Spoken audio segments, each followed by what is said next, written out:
नमस्कार, आप सभी का बहुत बहुत स्वागत है। आज के वीडियो में हम आपको 5 ऐसी बातें बताने वाले हैं। यदि घर बनाते समय आप इन 5 बातों का ध्यान देते हैं तो आप लाखों रुपए बचा सकते हैं।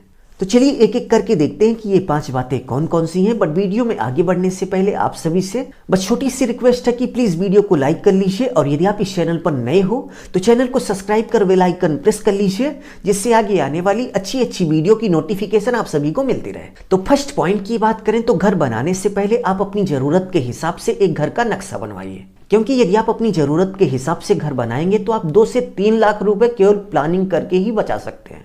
एग्जाम्पल की बात करें तो आप देख सकते हैं कि ये 1500 स्क्वायर फीट का प्लॉट है और इस प्लॉट के मालिक ने जब अपनी जरूरत के हिसाब से घर का नक्शा बनवाया तो 1000 स्क्वायर फीट में मकान मालिक की सारी जरूरत पूरी हो गई।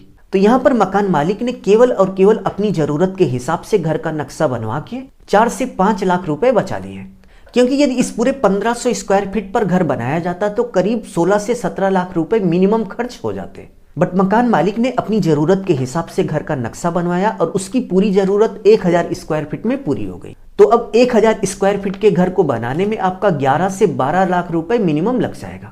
तो इसी तरीके से यदि आप अपनी जरूरत के हिसाब से प्लानिंग करके घर का नक्शा बनवा लेते हैं तो आप घर बनाने से पहले ही कई लाख रुपए बचा लेंगे।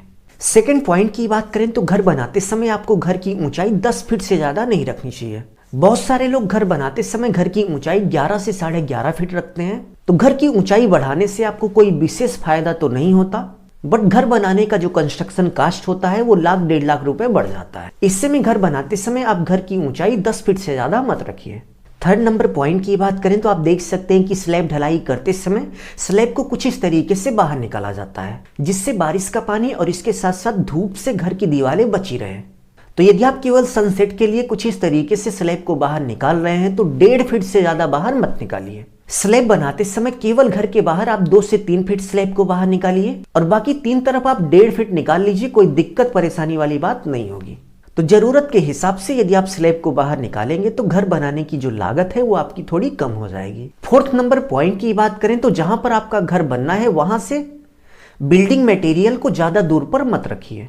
एग्जाम्पल की बात करें तो घर बनाने के लिए सीमेंट, सैंड, एग्रीगेट, स्टील और इसके साथ साथ सीमेंट की जरूरत होती है। तो सीमेंट, सैंड, एग्रीगेट, ब्रिक और इसके साथ साथ स्टील को जहां पर घर बनना है उसके आसपास ही आप गिरवाइए, क्योंकि घर बनाते समय लेबर को मटेरियल ज्यादा दूर से लाना पड़ेगा। तो इस सिचुएशन में मटेरियल लाने में ज्यादा टाइम लगेगा, इससे में घर बनाने की जो लागत है वो बढ़ जाएगी। इसलिए घर बनाते समय इस बात का विशेष ध्यान रखें कि जो भी इंपॉर्टेंट मटेरियल है उसको आप जहां पर घर बनना है उसी के सबसे नजदीक जरूर से जरूर गिरवाइए। 5 नंबर पॉइंट की बात करें तो यदि आप घर बना रहे हैं तो कुछ काम ऐसे होते हैं जो कि आपको एक दिन पहले ही करवा देने चाहिए। जैसे यदि आपको कल ईंट की चिनाई करानी है तो आज ही आप कुछ इस तरीके से ईंट को भिगा दीजिए, जिससे सुबह मिस्त्री आते ही मोर्टार यानी कि मसाला बना के तुरंत काम स्टार्ट हो जाए।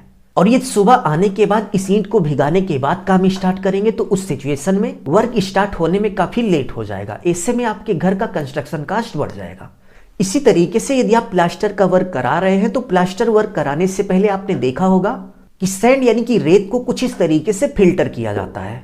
तो सैंड को कुछ इस तरीके से फिल्टर कराने का काम भी एक दिन पहले आप करा लीजिए। इसी तरीके से साइट पर बहुत ही छोटे छोटे काम होते हैं, जब लेबर खाली हो तो उसी समय आप उस वर्क को यदि करा लेंगे तो वर्क स्टार्ट होने में ज्यादा टाइम नहीं लगता। इससे आपका बहुत सारा पैसा बच जाता है। अभी के लिए बस इतना ही, बट आप कमेंट बॉक्स में कमेंट करके जरूर से जरूर बताइए कि और कौन कौन से तरीके से घर बनाने की जो लागत है उसको कम किया जा सकता है। अपना ख्याल रखिए और अपने मम्मी पापा का अपने से भी ज्यादा ख्याल रखिए।